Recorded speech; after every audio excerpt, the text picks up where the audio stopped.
Another tool I'd like you to think about is the way that text can be useful in a 360 composition. In our inspiration that I'm always repping, fossil hunting in the Gobi, they're, of course, using photographs and stock footage, much like we are, feathering the edges, trying to build a semi believable, semi fantastical reality in 360. But another thing that they're doing is they're making a documentary. And so they label things, right? They use text. And I want you to take note of this moment in particular, because this has become a bit of a standard in 360 doc, especially, but 360 in general. Anytime you need to do what would be a lower third in documentary, typically, or what would be subtitles if someone's speaking a different language, or you just need to label or caption something, even credits. I see that most 360 filmmakers are choosing to do one side and then the other repetition, like 180 degrees from each other. So if this is due west, this is due east. Every once in a while, somebody will do it on all four sides, but as you can see, you'd already be seeing, like, you'd see the end of the name and then you'd see it repeating already again. It'd start to be like just this whole wraparound that's maybe unnecessary. So why?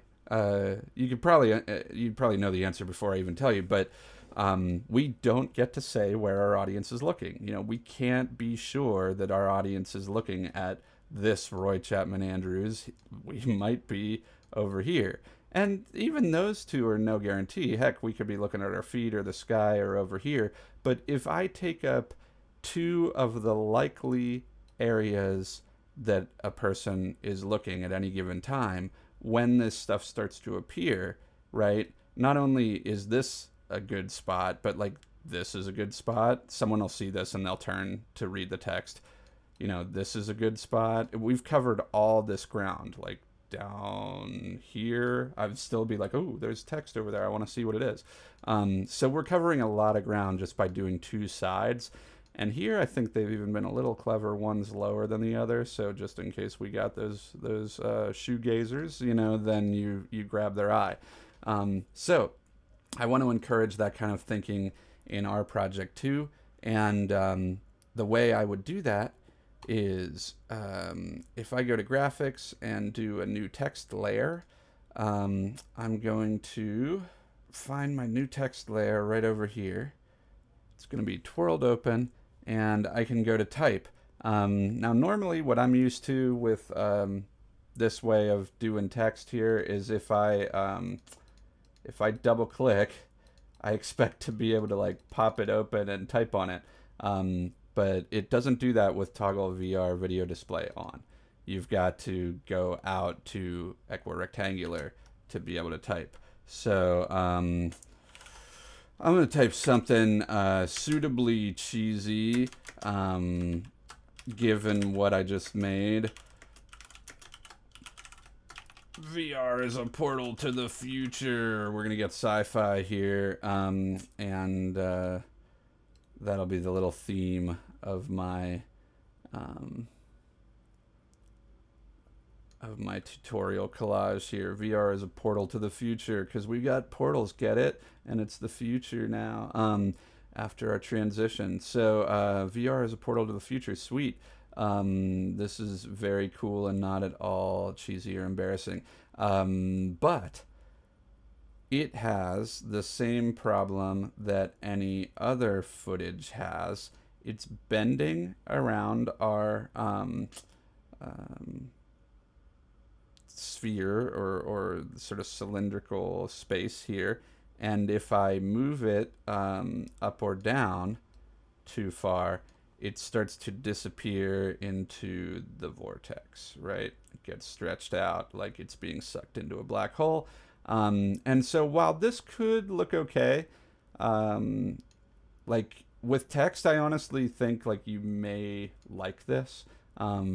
And they may even use some of this intentionally in my fave in the Fossil Hunters, because it's sort of nice that it wraps. But if you don't like that, or you want to get it so high or so low that it starts to be sucked in, and you don't like that, then of course we go to our old flame, VR plane to sphere, and you throw that onto VR as a portal to the future, and that results in text that is now flat instead of curved, and can be treated more like any of the other collage materials that we've been using in my other tutorials, because now it's a flat stamp that can be rotated around the sphere. It can be scaled up.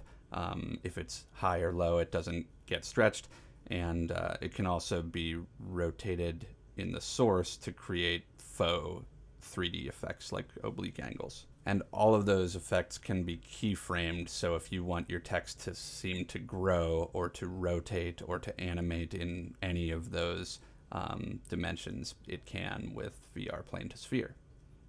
Oh, but wait, we've got to bring our position back to kind of neutral, because that was going to get all screwy, as you well know by now, because VR plane to sphere likes to work on footage that hasn't been moved in terms of its position. So now we're going to rotate projection, and we can swing this down, around, turn it, and we can zoom it in. This is also all in relationship to like the original size and stuff like that that's in the text effect. So this stuff can get a little tough to figure out, because you're like, okay, if I have it at a certain size that I want it, but then I want it to zoom in, now I've made it smaller, but I've also given it the sense that it's closer to the viewer, and so for my purposes, I'm going to say good enough. I am going to put not just a fill, which means the color that the text is filled with, but I'm also going to check the stroke box. Stroke means an outline, and way over here on the right, you turn up the stroke width. And the point of that is that often, as is the case here with text, you have a problem where the white looks good over dark, but it doesn't look good over white. Vice versa, dark looks good over, so having an outline that's light or dark, and then having the opposite is the most useful.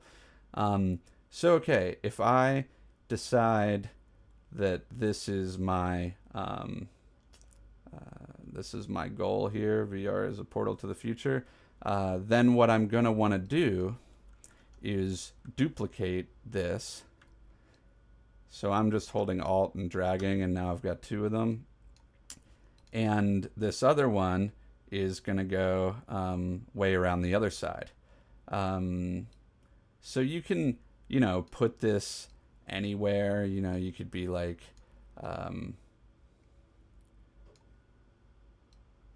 try to get it the sense that it's like tilty and exclamation-y, like some kind of wacky graphic design or whatever. But I have to say, as much as I usually love VR plane to sphere, VR plane to sphere, I think this text actually looks pretty good just with the curvature. Like, I think this is actually what I want. And so now we're going to go to, instead of plane to sphere, we're going to go to rotate sphere on this second one.